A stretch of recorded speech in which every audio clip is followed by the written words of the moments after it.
Hey guys, Carlo here. Welcome to the channel. I asked a bunch of you what you wanted to see me do vlogs on now that we're still on lockdown here in the Philippines.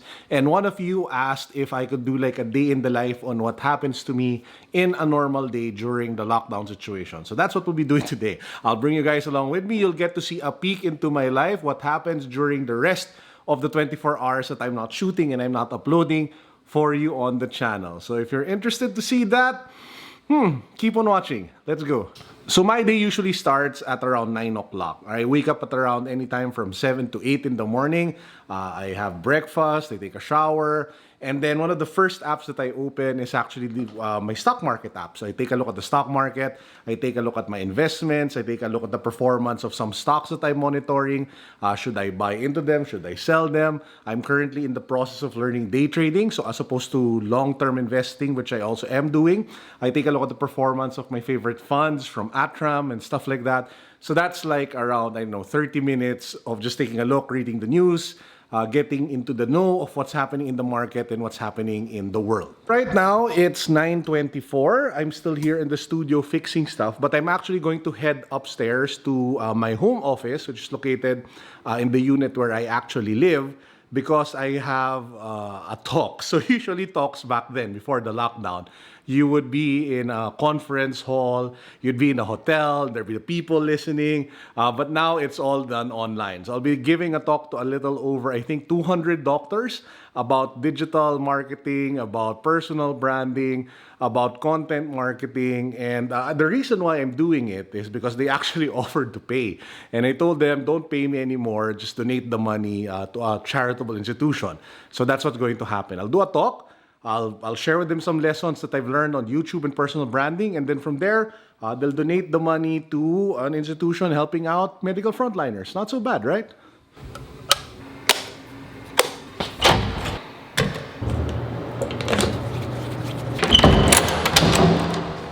So I'm here at my home office. It's kind of messy, so this is where I'll do the call later. I have my cat over there meowing like crazy, so it's a bit noisy. But yeah, this is where I'll do the call. This is where I'll do the talk. This is my Funko Pop collection, all of the Dragon Ball Funko Pops. This is my watch collection.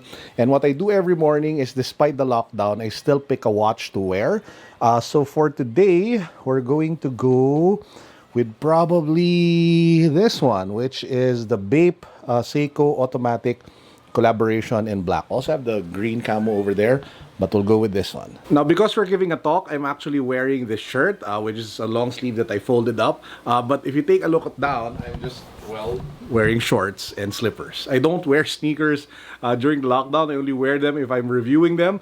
And if only wear them for a window of time just to get the feel and, you know, the look of the shoe for the videos.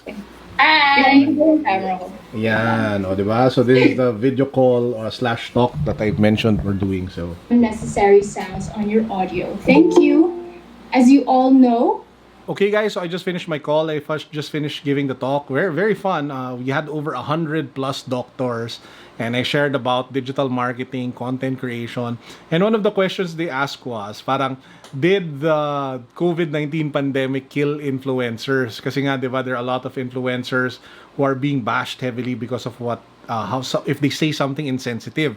What I told them was, the COVID pandemic didn't kill influencers. It just pruned the influencers, because now people are more aware that they can actually follow people who have more substance, who have more, you know, who contribute a lot, and maybe those are the people that companies and brands should support.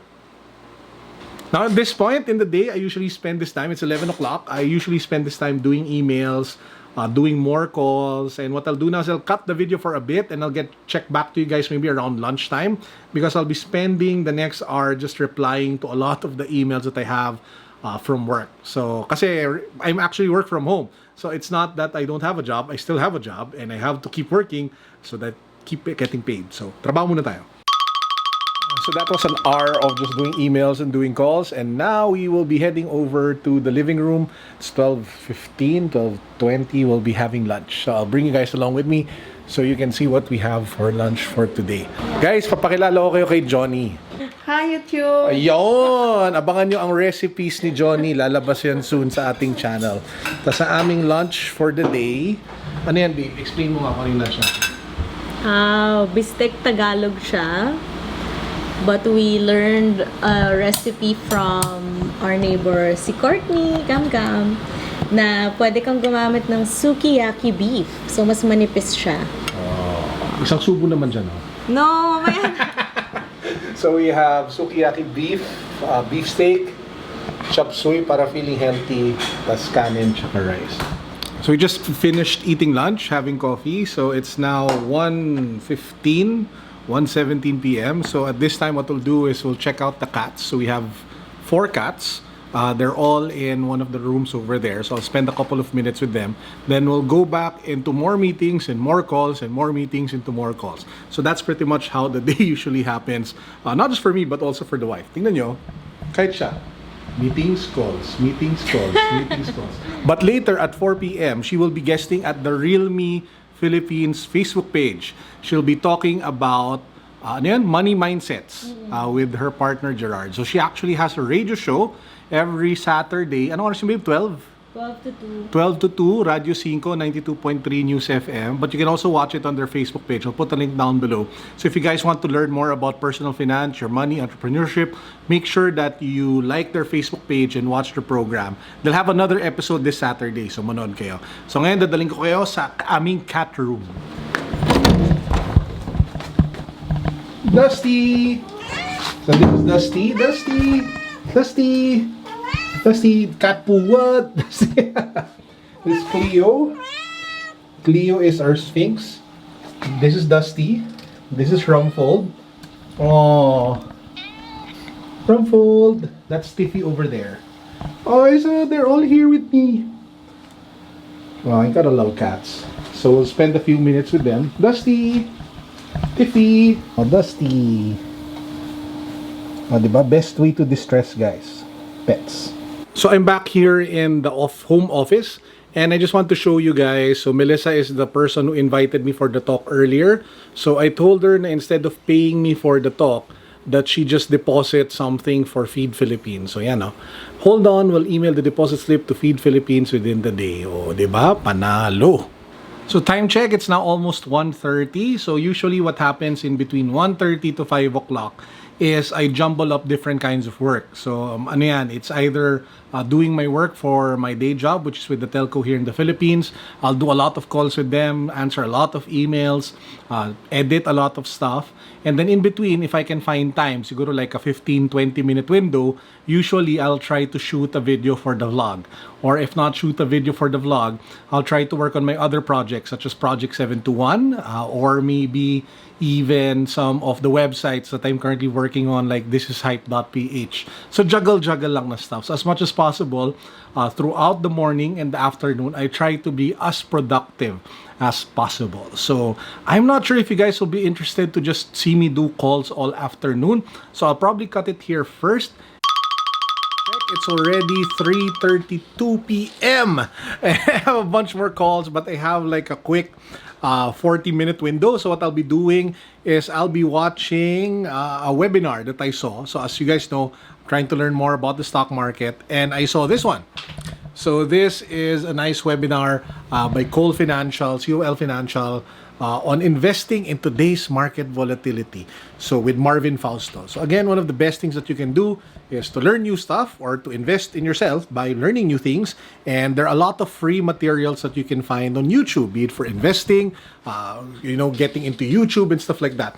And speaking of videos that you should watch, I did an interview with James Deacon, and I shared what are my top tips to make money on YouTube. And I also did an interview on ANC Conversations with Salvi Duplito. She's a personal finance expert. So if you guys want to watch any of those two interviews, please do check out carloople.com. There should be articles there with the embedded video, so you can watch my interview with James Deacon. You can also watch my interview with Salvi Duplito of ANC. So I'll just watch this video for a bit, finish up on my calls, and I'll probably check back with you guys around 5 o'clock. We'll be going down to the studio, and I'll be doing my everyday workout. So usually I work out anytime from 5 to 6, and I'll share with you my workout routine. It's not as glamorous as you think, okay? It's not as crazy as you think. It's really not that complicated, but I try to do it every day. So see you guys again in a few. Woo!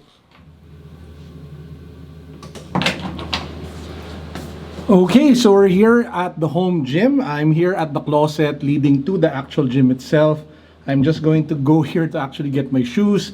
As usual, going to break out one of my favorite workout shoes, which is the Nike React Infinity. Put on some jogging pants, and yeah, let's go. So this is where I work out. This is the home gym. I did a video on this already a couple of weeks back. If you guys haven't seen it yet, I will put the link down below.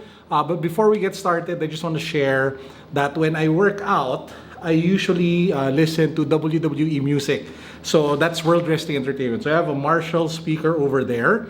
And I would usually just go to YouTube Music, which is where I'm subscribed to. And I have a playlist called Gym Beast Mode. So yan yun. So you can see the songs. Rising Sun, Shinsuke Nakamura, The Game, Triple H.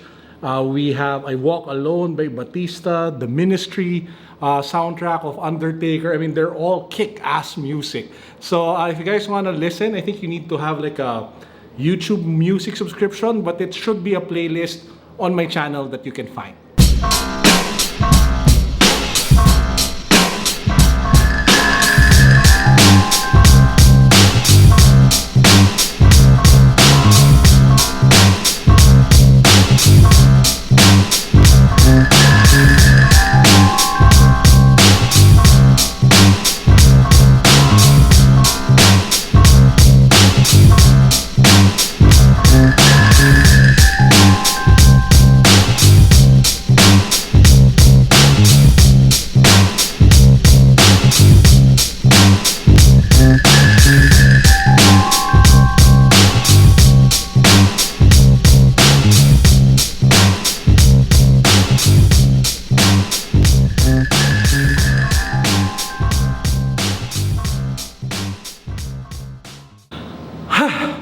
So that pretty much is the circuit. I do 3 of those, and then I just do like a 15 to 20 minute run on the treadmill to close everything off. So the goal is to just move. Obviously, I'm out of shape. So the goal is to try to get as much exercise and moving every day. So usually I just do like 30 to 45 minutes, minsan 1 hour pag ganado. But the goal is to do it consistently and enjoy it. I think yun yung something that I did wrong the first time when I tried to lose weight. I was forcing myself, wasn't enjoying it.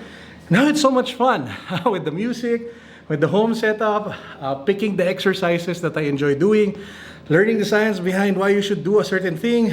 Yeah, I'm just enjoying. So that's the exercise part. So I'll just finish the run. Lalaway ako. And then we'll wrap up the vlog after this with one more, maybe unboxing. So see you guys in a bit.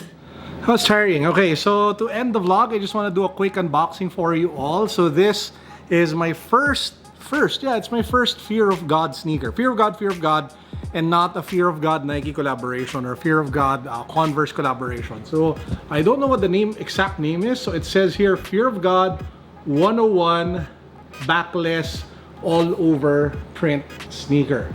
So I actually picked this up from My Boo's Closet. He's one of the resellers here in the Philippines. At the top, it says Fear of God embossed. If you pop the box open, you have extra laces. You have the dust bag in some sort of like cream color with Fear of God written on it. You have the sticker of My Boo's Closet. Bro, maraming salamat for the hookup. And then we have the actual pairs of sneakers. So as the name implies, it is backless. So, pang tamad.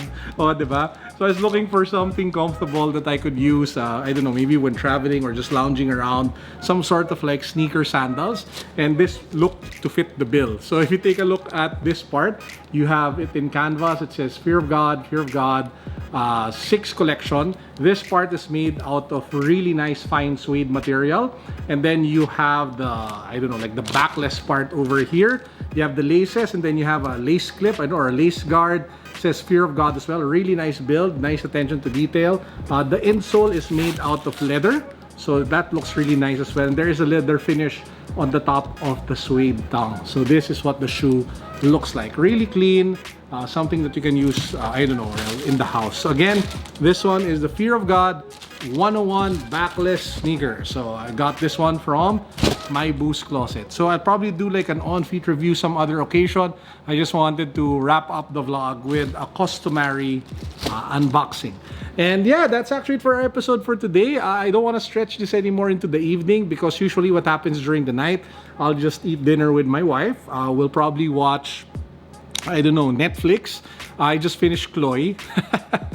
All 16 episodes. So we're looking for the next K-drama that we will watch. Chances are we will watch and yung Itaewon Class or something like that. So a lot of people have been suggesting that. So we'll probably watch that tonight, the first episode, and then a couple of episodes every now and then. And yeah, that's actually what my day looks like. It's the nights are dinner and then spending time with the wife, catching up on all the different projects that I have, working on both the charity and the business sides of things. And yeah, that's it. I don't know if you find it boring, but that's pretty much my everyday. Now, I hope you guys are all doing fine. I pray that all of you are okay. As usual, please, a reminder for a power up. If you guys are comfortable, if you guys are in excess, as much as possible, try to give, try to bless others. If people around you, you can also bless communities.